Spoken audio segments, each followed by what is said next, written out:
What is a 1031 exchange? That's a question I get all the time. And even people who know about 1031 exchanges typically have a lot of questions surrounding that. So on this podcast, I had Debbie Bannister. She's a 1031 exchange accommodator. And there are so many misconceptions and just wrong ideas surrounding what it is. And she did a great job clearing the air and explaining what is really a wonderful and, as she puts it, a magical tool for investors. Check it out. Good morning, Debbie. Good morning, Ryan. Thanks so much for being on the podcast. I'm really excited.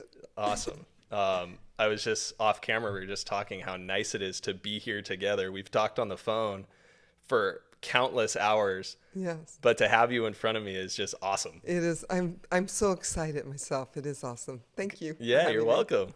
Why don't we just kind of introduce you to everybody? Okay. You are, why don't tell us what you do? Well, my name is Debbie Bannister, and I am a certified exchange specialist. Okay. I'm a vice president of of Exchange Resources. We're a qualified intermediary, and our whole life is nothing but 1031 exchanges. Okay. I love that.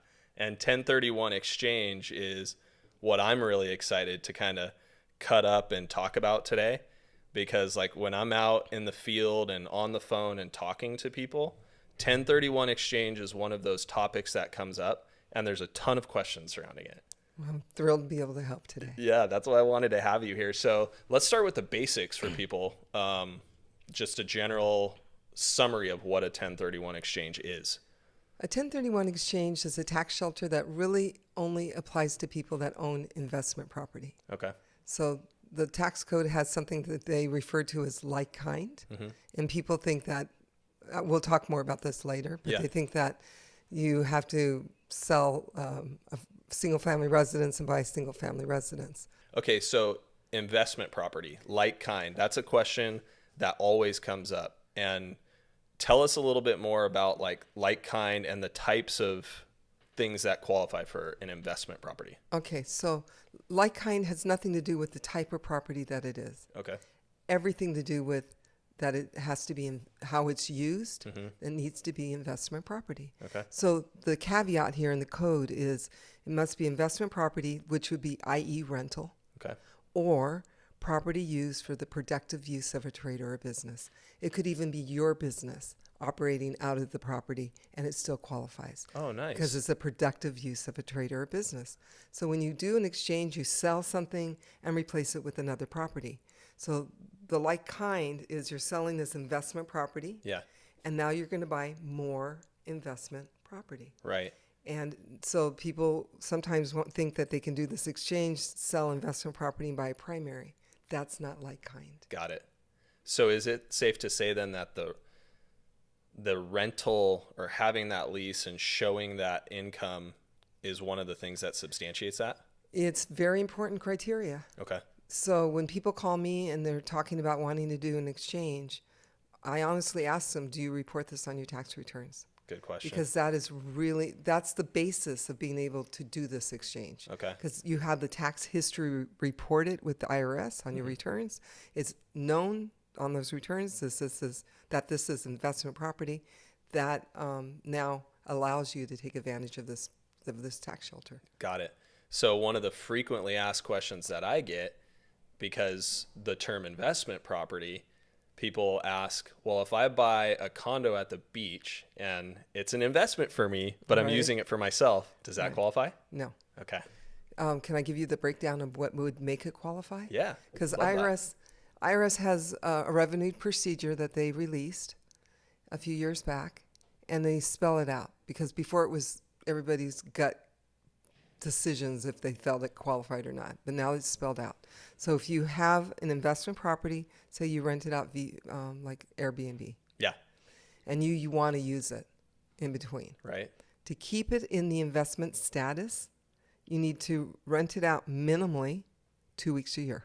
Okay. That's the least amount of time. But at the same time, you personally cannot use it more than 2 weeks a year. Oh. So there's a restriction of use. Yeah. So we have that, or when you rent it more, Mm-hmm. you can use it 10% of the time rent it, and you get whatever's greater. So if I rent my investment property out for 300 days a year, then I can personally use it for 30 days, and it's still that investment category. The 10%. Yes. Okay. So I get the greater side of it. It's important to realize that if you go beyond that, then it would be considered a second home, and a second home does not qualify for a 1031. Right. Now, how is this checked and balanced? Is it subject to audit or? Yes. So first of all, going back to reporting it on your tax returns, you want to make sure you have the right Schedule E. Schedule E is reported, showing the profit, the gain, the loss, or whatever on this property. If the use of it changed, and say you don't rent it out very often, then you're not going to be. It's not going to be showing that Schedule E. Right. So that could trigger an audit. Got it. So you want to make sure that whatever you do matches how it's reported on the tax returns. So after owning the property for 2 years, you could convert to personal use.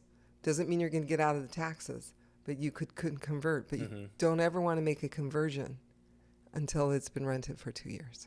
Okay. That's very important. Yeah, and I want to touch, that is super important. I want to touch on that a little bit more for sure. So just kind of getting back to the 1031 and its definition. So we know that it has to be used for rental.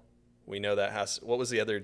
The productive use of a trade or a business. So if you own this building that we're in, then and you wanted to sell it and buy rental properties that you would just want to rent, it would qualify. I never knew that. That's good. Yeah. I always kind of thought it had to be, because I think through the lens of a lot of times like residential homes and such, but it's great to know that, it's a tool that can be used for your business, for business owners as well. Absolutely. I get people that are retiring. They own the property their business operates out of. So they now sell that property. They buy investment real estate as rentals. Now they have income for their retirement. That's great. So it's a beautiful tool used the right way. That's awesome. Okay, so let's talk a little bit about just how to go about doing a 1031. Like, if I wanted to do a 1031 exchange, what's my first move? Your first move would be to really figure out, you want to sort of map this all out. So first of all, I would say find a trusted 1031 person to talk to. I know a good one. You do? What a coincidence. Yep. So that they can help you. Like if it would be me, then I can help you, guide you through this process. But before you even get started, make sure that everything qualifies, that what you want to do. It is investment property. You are reporting it as we talked about. Yeah. Now, the second step is sort of figure out what you want to use as your replacement property. So then that way you can sort of get your ducks in a row. Yeah. When you list your property, you want to make sure you let your agent know that you want to do a 1031 exchange. Okay. So that's like when I have a client who's teeing up to do a 1031 exchange, we write in the contract that, and we make everybody aware, seller or buyer. Exactly. And basically there's some little bit of verbiage that you put in the contract once an offer is accepted. That would say something typically like this. It would say, seller will be doing a 1031 exchange, which will not affect the buyer, like costing them any money or delay the transaction. Something typically like that. And why is that? Why do we have to put everybody on notice that way? Because when somebody does a 1031 exchange, the paperwork side of the transaction takes a little bit of a change. Okay. So what happens according to the tax code is the way the exchange is structured, the taxpayer at the close of escrow of their sale property cannot be in receipt of those proceeds.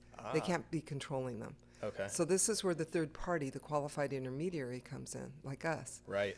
We have documents that we set up, and then in the documents there's something called an assignment of rights. So they're actually assigning their rights to us to join them as a seller in the transaction.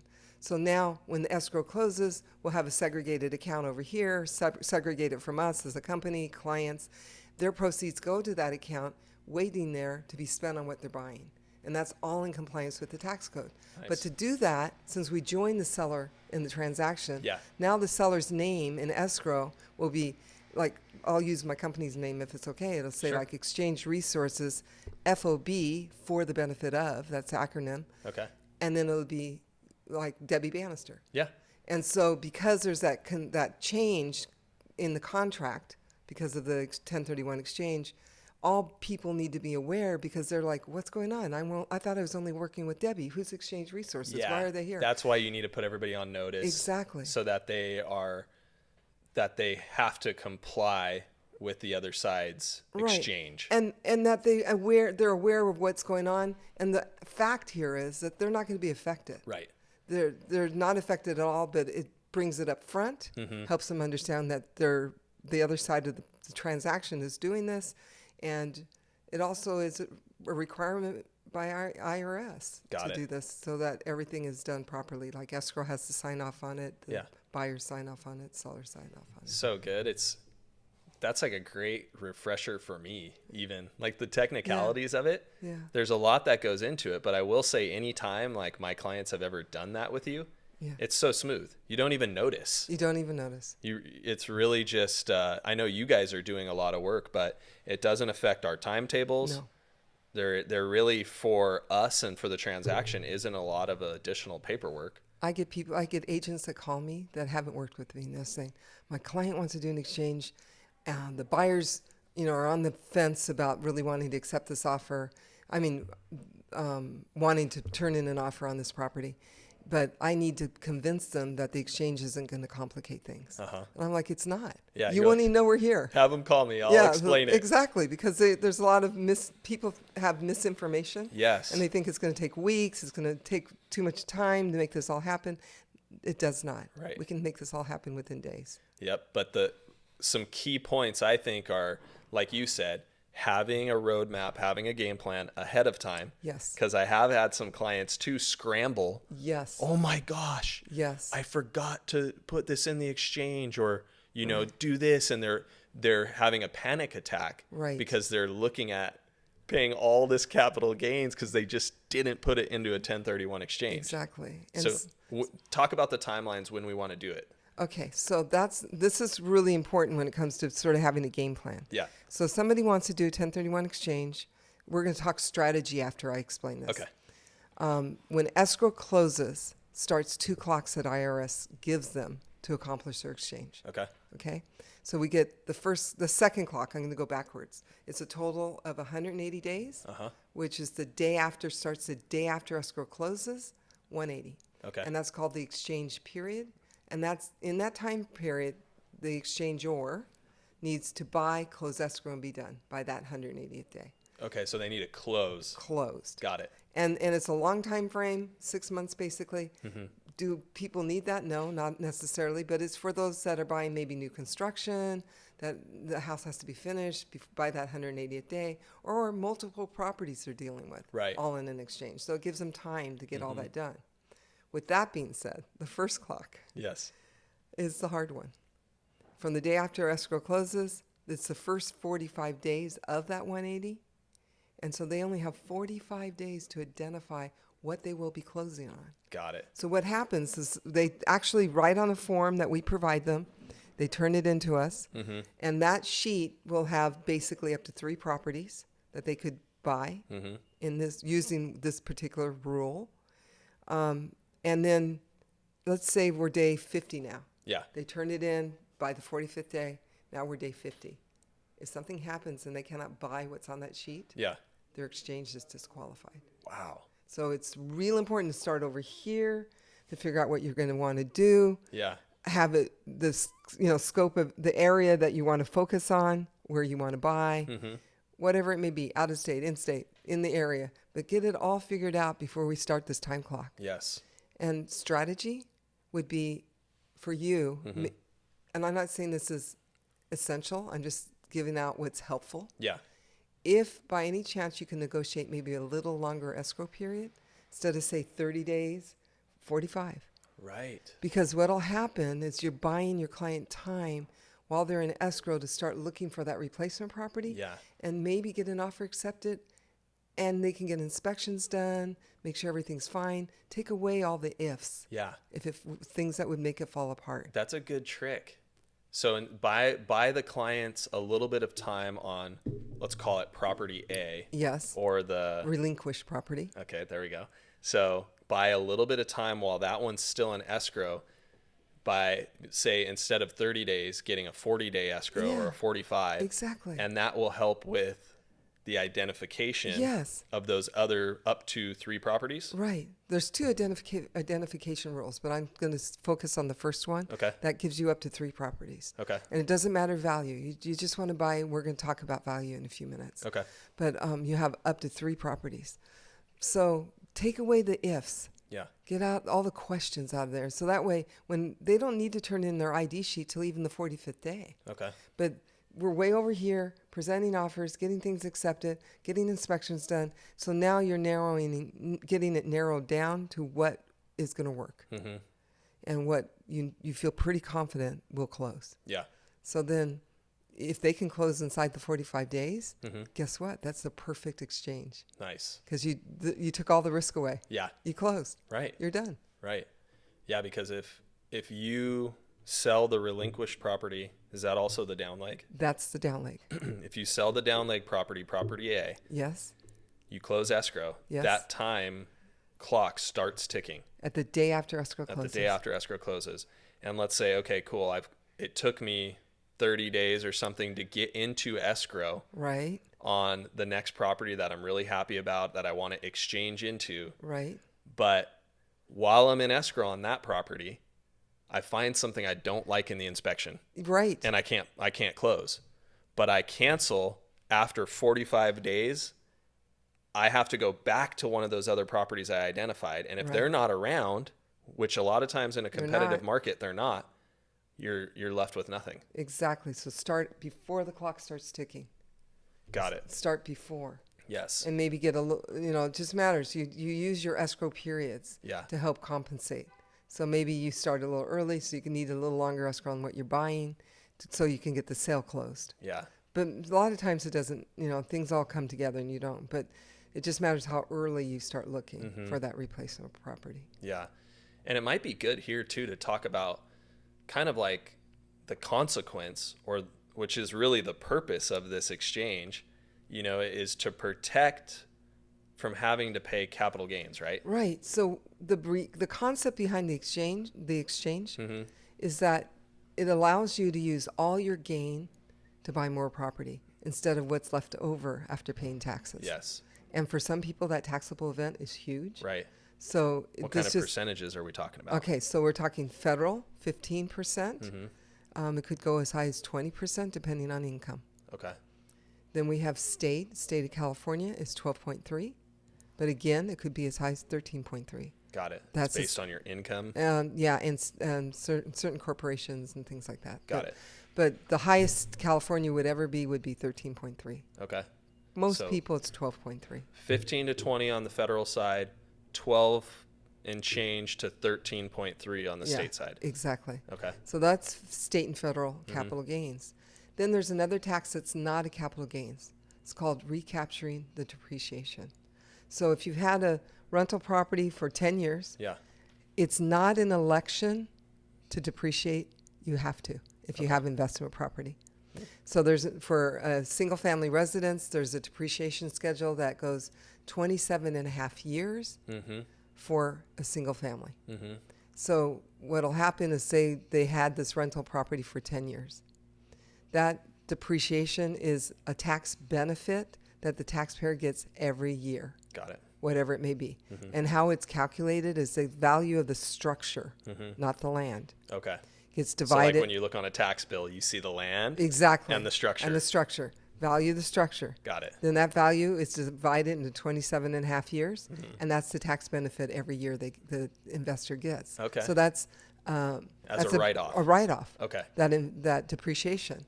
So understanding that, this thing called recapturing the depreciation. Yeah. Now what happens when you sell and you don't do a 1031? That total depreciation for the 10 years in the example I gave you Mm-hmm. gets tallied up that I took for 10 years. Yeah. I have to pay back 25% of that. Wow. So the longer you own a property and you want to sell, if you don't do an exchange, that recapture can add a lot of dollars to that tax Yeah. bill. Wow. So you can kind of benefit from depreciation while you own it. Right. You get this nice write-off based on those calculations. But if you sell with a gain, Right. you're going to pay your capital gain and a percentage of the recapture of the depreciation. Exactly. And it's not just if you have a gain. If you sell, that recapture gets paid back regardless. Oh, so even if you don't have a gain, they're going to stick it right to you there. Exactly. You sold for a loss, and you have to pay recapture. The recapture. And then there's another tax for if they're single, any gain over 200,000. If they're married, any gain over 250. It's the Medicare surcharge. Wow. And it's 3.8. Okay. And so 3.8, it would be an extra tax that's add on again to that gain after those thresholds that I told you.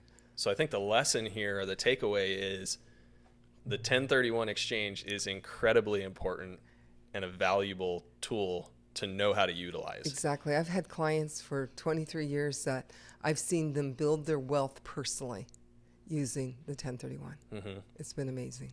And so it's not just this concept of 1031 exchange is not just something where you are not being taxed on the capital gain, but by being able to roll the entire profit into another property, a lot of these investment properties, most of them have a return on investment. Yes. So you roll that gain into another property and you're making a greater return on investment in the form of income. Yes.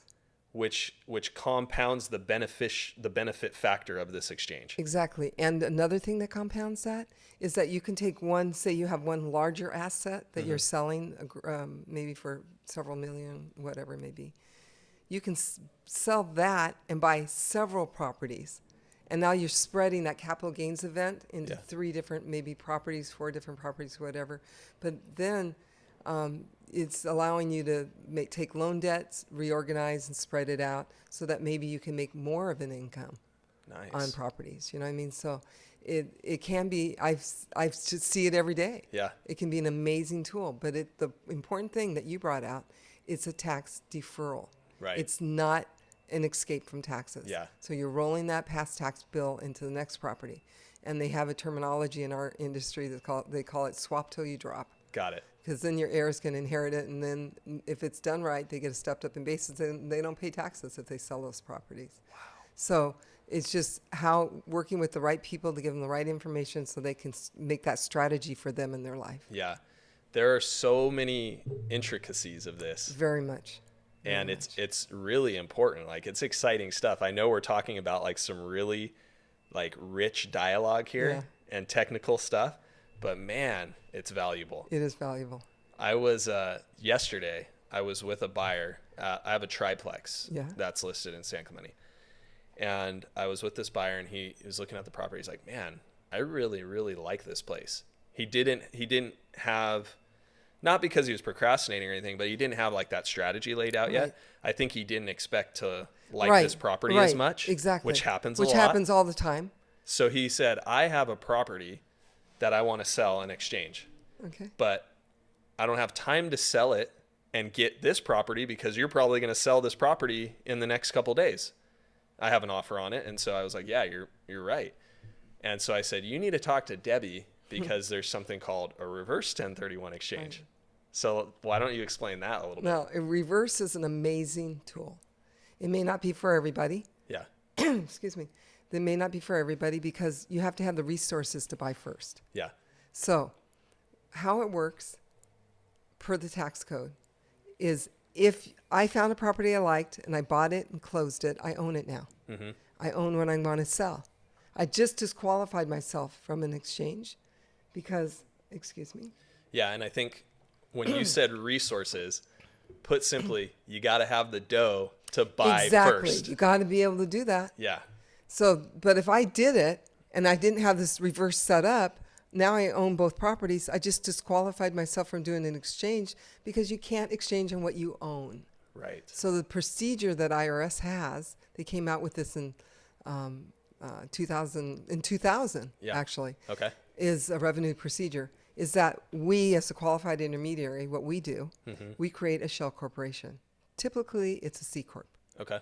And This C Corp is called an Exchange Accommodation Title Holder. The acronym is EAT, E-A-T. Okay. So I'm going to refer to this as an EAT. Got it. So now what we do is we take this shell corporation that we created, our legal department does. Then we take one of these properties, either what they're buying or what they're selling gets deeded to this corporation Got it. before escrow closes on what they're buying, Okay. So in the example of my triplex, right? which one? So let me ask you this question, I'll tell you. Okay. Is he going to buy with cash or financing? Financing. So when somebody's dealing with financing, a lender will not, they don't get why this property's deeded to this corporation with no assets and you're not going to get a loan. Oh, okay. So we're not going to touch the property that's being purchased with financing. That's going to be bought by your client. Wow. Okay. Okay. So this is a reversal is really a cash only type No, it's just the either paying with cash or with financing helps us determine which property is going to get parked in the EAT. Oh, got it. Okay. Cool. So now so we know he's not there's disqualified from reversal. No. Just a little different strategy. right. So Okay. now we know he's buying with financing. We're not going to make that a messy deal. Okay. So we're going to go over here and we're going to take the property he's going to sell. Yep. The out-of-state property. The out-of-state property. We wait. We get the documents, all the legal paperwork done, and we wait close to closing of the purchase. Okay. And then we deed that property, this relinquished property, to this corporation that we created, the EAT. Nice. Now he doesn't own both properties at the same time. Right. He can do a 1031 exchange. Escrow closes, and the day after this property was deeded starts a 180-day time clock, and he has 180 days to sell, close escrow, and now those proceeds are used to pay him back the money that he used Got it. to buy this property, and or if there's enough money left, pay down the loan debt, because maybe it's a higher loan that he would have not gotten if he would have sold first. Right. They can recast the loan. Recast the loan, so it pay down loan debt, Yeah. reimburse cash back to him, and then when that's all done, then the exchange is complete. So good. And I made it very simple, but to be honest with you, that's the most complicated exchange in the code, and it is an amazing exchange. Yeah. But the structure is very important that it's done right. Yep. And I'll share with you too. I know that the reverse 1031 is more expensive, right? As Yes. far as fees. Yes. So correct me if I'm wrong, but like I told this buyer, I was like, you can do a reverse. He was like, oh, his eyes lit up. I'm like, the only drawback to it is it's a little bit more in fees. It is. And I said, where a regular 1031 exchange might be like $1,500 to $2,000, a reverse might be $6,000 to $7,000. So for us, should I share? Yeah. Okay, so for us, a regular exchange is $1,250, and that covers the sale and the purchase. Everything's included. There's no wire fees, no junk fees. It's Yeah. done at $1,250. Okay. The only time that changes is if they buy or sell more properties that they're adding in that exchange. Got it. And if that's the case, then we charge $350 for any additional property added. Okay. Okay, so that's pretty Minor. reasonable. Yeah. A reverse for everything that we do is $8,000. 8,000. Okay. So that's for the corporation, all the legal paperwork. Yep. There's a ton of stuff that's So when I involved. said that to him, he was like, totally worth it. Right, because you know why? Their taxable event may be $100,000, It would be. and that exchange fee is a tax deduction Oh, there you on go. top of it. Nice. So it is an amazing tool. Yeah. But- So the way I see it is the convenience factor or the in the moment factor of a reverse. Right. And it's a little bit more expensive. That's what you're paying for because you said it's a Right. complicated one. Right. But it's worth it every time almost. It is. And our legal department handles them exclusively. Nice. And they're rock stars. They really are. They're love it. amazing. So Good. they do a great job, but it is an amazing, reverse exchanges thrill me because they're amazing. Yeah. Just because of what taxpayers can do with it. Yes. May I share one other thing that people can do Yeah, with yeah. the reverse? Of course. So maybe somebody wants to sell 3 properties to buy one larger property. Right. Okay? So you know how difficult that may be. Yeah. So if you're going to sell 3 properties, the first property that closes escrow will start the clock for everything. Oh. So So then- now you have 2 other properties that you're trying to sell, and Yeah. now you got this 45-day clock, 180 thing going on. Escrow time frames. Escrow time frames. We got to have the And the other 2 haven't sold yet. right. So what happens is maybe somebody will sell 1 or 2 and they may have 1 left over. There's something called a hybrid exchange, Okay. where if they go ahead and will create a reverse in addition to what's going on. Nice. So they have let's make this simple. 1 forward, and then they have one other property that didn't sell, so they have two. Okay. So we set up a regular forward exchange. Yep. But now the time frames are going. They found what they want to buy, so they muster up some extra cash, take the cash from the sale. They're going to close the sale to buy this purchase, but then the next caveat or the next thing that we add to this is the property that they didn't sell.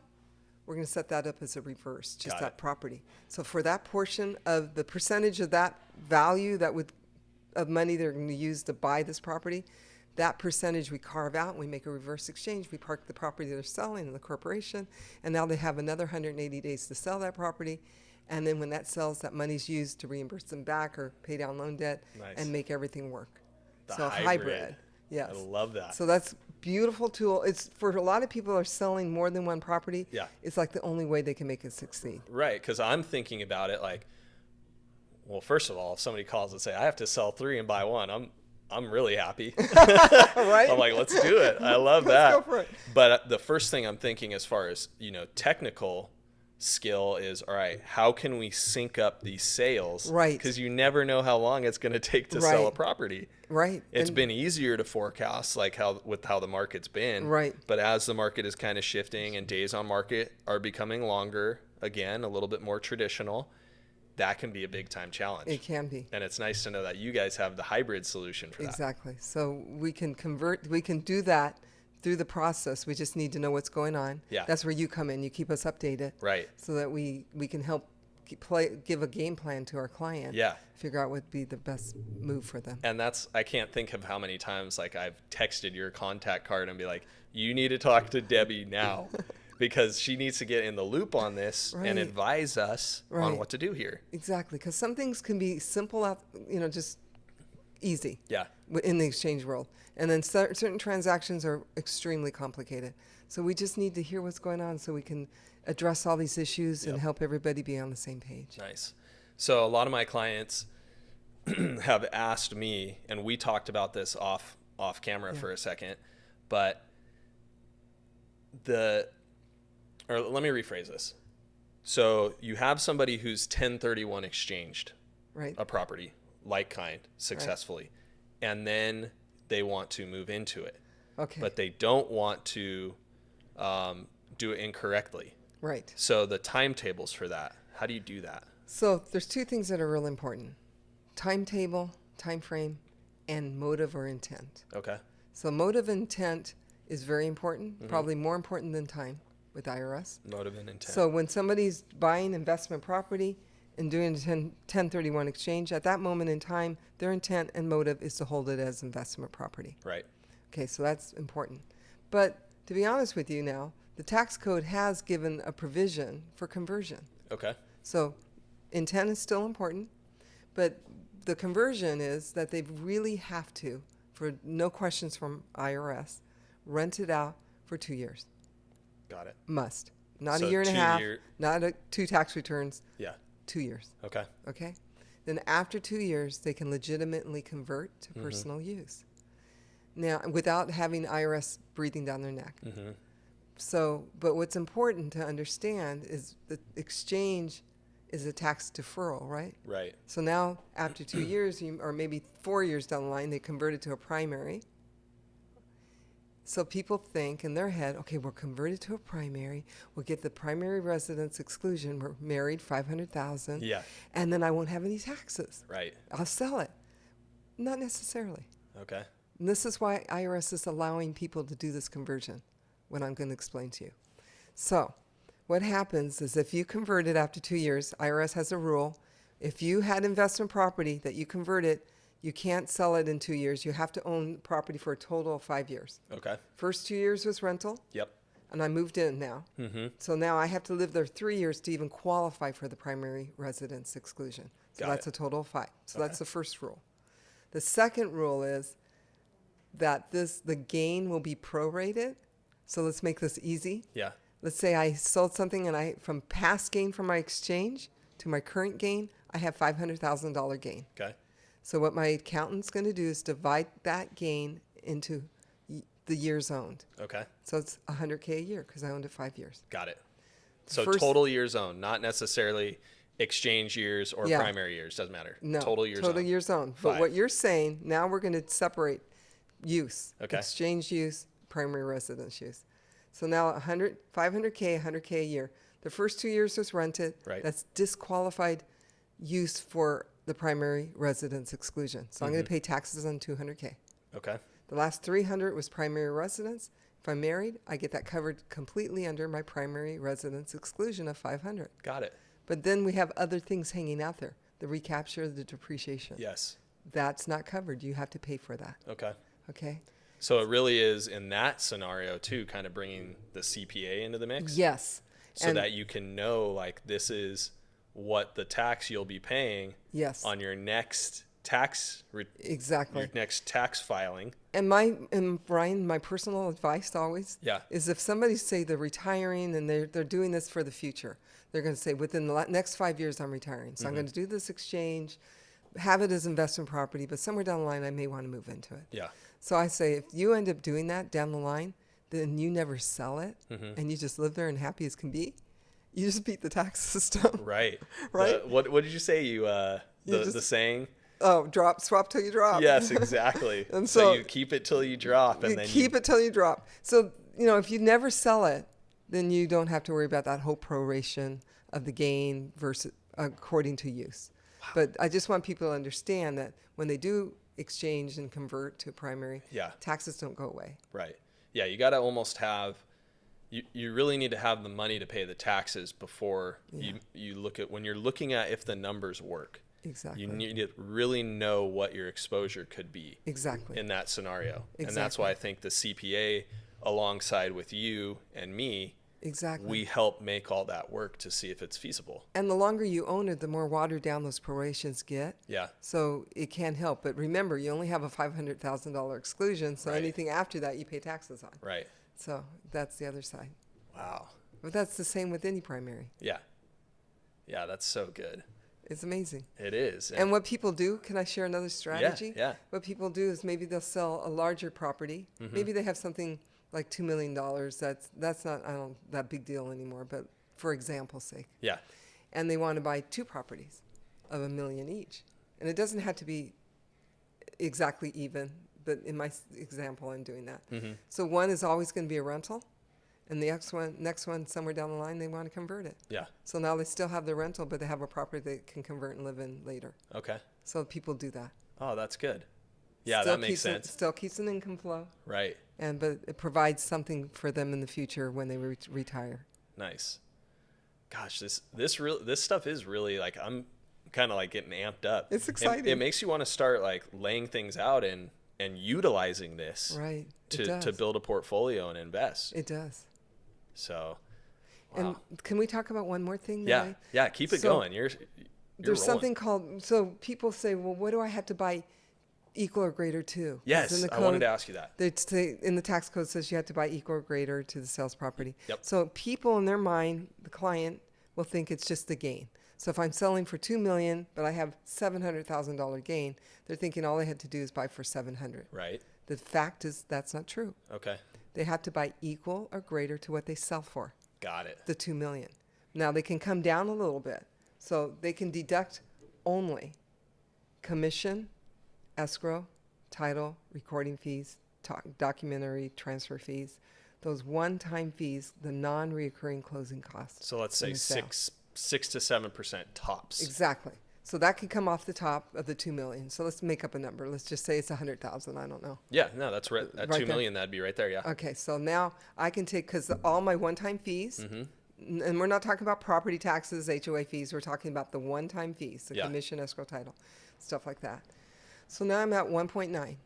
That's as low as I can go without having a taxable event. Got it. Buying 1.9. What if you did go below? Then your exchange is beautiful. So say I bought for 1.8. Yeah.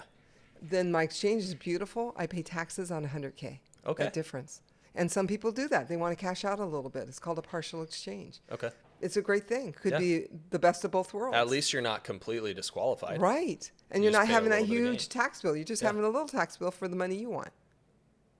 Gosh, so many misconceptions out there. There are. But then, okay, so let me tell you about this. This is my most exciting part. All right. Loan debt. So Yes. in that $2 million sale, let's say I had a $500,000 loan. Mm-hmm. People think that because I sell, it comes out of my proceeds, the loan gets paid off, that the loan just disappears. Mm-hmm. Unfortunately, that's not the case. IRS requires you to buy equal or greater to that net sales price after fees, Right. which is 1.9. Mm-hmm. But I have a $500,000 loan, so I have to, if I were to defer all my taxes when I go over here to buy, I need to buy for 1.9, use the cash out, the proceeds, and replace the loan debt that was paid off. So this is where it's beautiful, because people use exchanges to reorganize their financial holdings. Mm-hmm. So maybe they have a $500,000 loan. Yeah. So now maybe they can buy two properties and spread that loan out, or buy two properties and pay one with cash and one with a $500,000 loan. So you have to keep the debt? You have to keep the loan. If you have loan debt, Yeah. you need to replace it, but you can replace it in two ways. Because if you increase the loan, you'd be keeping more of the cash. Yes, exactly. So if you increase the loan but didn't buy higher, Yeah. so I bought for 1.9, but I wanted a $700,000 loan, Yeah. I bought equal or greater, Right. right? So the thing is, that money I walk away with, the $200K, I pay taxes on, Right. even though I bought equal to what I sold for. Yeah. Okay. Equal or greater purchase price, the 1.9 in our Right. scenario. $500,000 loan. Right. What if you decrease the loan amount and put more cash Okay, so this is the other thing. So you replace loan debt, to answer your question, in two ways. Replace the loan that was given up, and Mm-hmm. if you bought greater, then you just need to at least cover what the payoff amount was and go greater. in? Okay. Or if you have your own cash and you want to get rid of the loan debt, Yeah. you could, new cash brought into the transaction relieves loan debt. It makes it Perfect. go away. Good. So maybe I have a lot of investors that may have $100,000 left Yeah. on their loan debt. They're like, you know what? I'm okay with that. I'm going to bring $100,000 to my purchase escrow, not get a loan. Yeah. I'll bring it from my own resources, and that just replace loan debt. Got it. Now it's really clear to me. I get it. So you just you'd be, if you got a greater loan than 500,000, you'd be pocketing cash. That's going to create a taxable event. Yes. Simple. Simple. And if you go less, and you bring in your own cash, then you just paid off some of that loan debt. Yep. But if you don't replace loan debt, what's important to know is that will become a taxable event. Okay. So loan debt's important to replace one way or the other. Yeah. One of those two ways. Very nice. Gosh, this is all so good. But it is so much fun to watch people reorganize that loan debt. Like I had a client that had this. Okay, this is a ridiculous example, but it was true story. Okay. True story. I had a client that owned a strip mall. Okay. And every month, he called me up and he was as grouchy as can be. And I'm like, I never talk to grouchy people. I'm going to break this guy. He's gonna, let's not get grouchy. Yeah. And he's like, I pay $45,000 every month out of my own pocket to support this strip mall. No wonder he's grouchy. Yeah. He goes, And I'm debt service? Yeah. Yes. And Yes. taxes, debt service, insurance, Dec- stuff like that? Yeah, exactly. Got it. And so he didn't have enough income from the units that he rent out in strip mall to Oh, cover all the wow. expenses. Yeah, no So wonder he's He was grouchy. always short $45,000. Wow. So he said, I am real estate rich and cash poor. Mm-hmm. I can't handle this anymore. I'm hoping this 1031 will help me. So what he did is he sold the strip mall, and then he bought a lot of single family stuff and some units and whatever. But in the end, after he was all done, like 6 months later, I hear from him. And he was like a whole different man. Really? And he told me, he had to call me just to tell me what he's achieved with his 1031. He said for the first time being an investor for his whole life, he's making money. He can Nice. retire on the income that he brought in. And he used the 1031 just to reorganize. Why hang on to a dead dog Right. when you can get rid of it with the 1031, reorganize, buy things that work, and support yourself better? And he was a whole different person. What a great tool. I know. So now he's got passive income, which He is, does. Gosh, I can't And he think can of travel. He many goes- better goals than he having goes- passive income. Exactly. He told me I can travel. Yeah. I can do whatever I want. And it was just so exciting because the man that came to me grouchy Yeah. was a whole different person now. That's awesome. Yeah, I could feel a smile through the phone. Nice. That's so cool. So let's kind of like in summary, Okay. when somebody has the thought of doing 1031 exchange, obviously I'm going to make your contact information super accessible at the bottom of the screen here when people are watching this. But what's the first call they should make, and like, how do they get in touch with you? Basically, what's the best way to contact you? Easily call me on my work cell or my Mm-hmm. work office number, and I also have a partner that helps me. Sometimes the phone calls are a lot, so Yeah. between myself and my partner Frank, Mm-hmm. and that we make sure we answer everybody's questions. But what's important is even when they're thinking about listing, Yes. then that's a good time to call, Right. so that we can help them understand what they can and can't do. Yeah. Sometimes they have all these great ideas in their head of what they're going to do. Yeah. I may have to remap that a little bit, Right. but at least we're doing it up front, Yeah. not when it's too late to change course. Yeah. I have noticed that with some people where I don't know what it is, but the hesitancy to reach out, I can't stress enough, and I'm sure you probably think the same, like reaching out sooner is so much better than waiting till you're ready. Hey, I listed my property and it's in escrow. Can you help me? Exactly. And that's still fine. Mm-hmm. Listen, but if they have ideas of stuff they really want to accomplish and they're complicated, Yeah. starting early is where it's really helpful. Right. Let's make a game plan. Let's make a game plan. And some people just don't know. They don't even realize there's a 1031. Mm-hmm. And they find out when they're in escrow. Right. And we can still make it magic for them. But it's beautiful when we start early. Yeah. And that way everybody knows what they're doing and everybody understands what's right according to 1031 and what may not work. Yeah. You know? Well, I know that we personally share tens of 20s of clients who have done this successfully. Yeah. Yes. And it is, like you say, it's magical. It's magical. When it all works out. Yeah. And so I can't thank you enough for coming here and bringing this to life Exactly. for our viewers who are watching this and kind of preparing. Yeah. It's been great. It's my pleasure. And I hope we can get them introduced to you and kind of keep making this happen. I'm excited about that. And I was going to say people can email too. Okay. Because some people are, they don't, calling sometimes is taking more time out of the day. Yeah. But they can totally email too. Love that. Where's your guys' office? Mission Viejo. Okay. Cool. So So you're in South Orange County too. Yes. That's awesome. But you can do a 1031 exchange really anywhere, right? Anywhere in the U.S. Nice. It must be U.S. So Okay. they can sell here and buy in New Jersey Okay. or whatever they want to do. So, Awesome.